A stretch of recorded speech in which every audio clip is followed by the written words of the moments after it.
তারপর কি বড়, বড় মানে কি এই চিহ্ন, তাই না? মানে গ্রেটার দেন, এই যে এই কাজ, এই হাতের কাজ কি বড় না, এই জন্য কি গ্রেটার দেন। তারপর কি ছোট, ছোট মানে কি এই হাত, এই হাতের কাজ কম, এটা মানে কি ছোট, মানে এদিকে ভুললে কি হবে লেস দেন। দেখেন এই হাত আর এইটা চিহ্ন সেম। তারপর তুমি থাকো মিরপুরে, তোমার গার্লফ্রেন্ড থাকে হচ্ছে চান্দুরায়, তাহলে তুমি কি করবা? তুমি তাকে এখন দুইজনে দেখা করবা। এখন দুইজনে কোথায় দেখা করবা? একটা তো জায়গা লাগবে। এখন তুমি তাকে বললা, তাকে শর্ত দিলা, মেয়ে তোমার সাথে দেখা করতে চায়, অনেকদিন যাবত দেখা সাক্ষাৎ হয় না, তো তুমি তাকে শর্ত দিলে কি তোমাকে আমার ইয়ার এখানে আসতে হবে, কোথায়? নবীনগরে আসতে হবে। নবীনগর কোথায়? স্মৃতিসৌধে, তাই না? তো স্মৃতিসৌধে যদি সে আসে তাহলে তুমি কি মিরপুর থেকে যাবা, এটা হচ্ছে তোমার শর্ত। তার তোমার শর্ত কি? তুমি যদি আমার সাথে দেখা করতে চাও স্মৃতিসৌধে আসো। এখন সে যদি স্মৃতিসৌধে আসে তাহলে সে কি দেখা করবে, আর যদি সে না আসে তাহলে কি করবা? দেখা করবা না। তার মানে আমার রেজাল্টের শর্ত সাপেক্ষে কি এক ধরনের রেজাল্ট, আর শর্ত বাদ হলে কি আরেক ধরনের রেজাল্ট।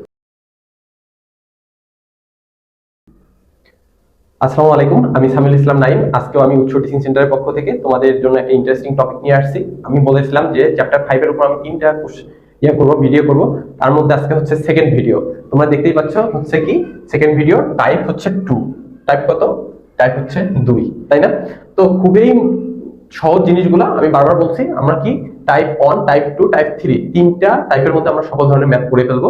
তার মধ্যে তিনটা টাইপে আমরা কি কি করব? একটা করবো অ্যালগরিদম, একটা করবো ফ্লোচার্ট, আর একটা করবো কি সি প্রোগ্রাম, তাই না? তো খুবই ইন্টারেস্টিং এবং খুবই মজাদার। দেখো, তো আমাদের টাইপ 2 এর ক্ষেত্রে আমরা যে ধরনের ম্যাথগুলো করব এটা হবে আমাদের কন্ডিশন রিলেটেড ম্যাথ। কি রিলেটেড ম্যাথ? কন্ডিশন। এবার কন্ডিশন জিনিসটা কি? কন্ডিশন হচ্ছে আমার একটা শর্ত থাকবে, সেই শর্ত সাপেক্ষে আমার রেজাল্ট হবে কয়টা? মিনিমাম দুইটা। কয়টা রেজাল্ট? দুইটা। একটা শর্তে মিনিমাম দুইটা আমার কি হয়? রেজাল্ট হয়। এখন শর্তটা ফিল আপ করলে এক ধরনের রেজাল্ট, আরেকটা কি শর্ত ফিল আপ না করলে এক ধরনের রেজাল্ট। বিষয়টা কিরকম?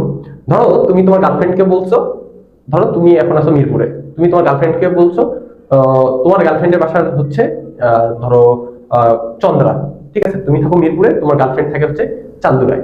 তাহলে তুমি কি করবা? তুমি তাকে এখন দুইজনে দেখা করবা। এখন দুইজনে কোথায় দেখা করবা? একটা তো জায়গা লাগবে। এখন তুমি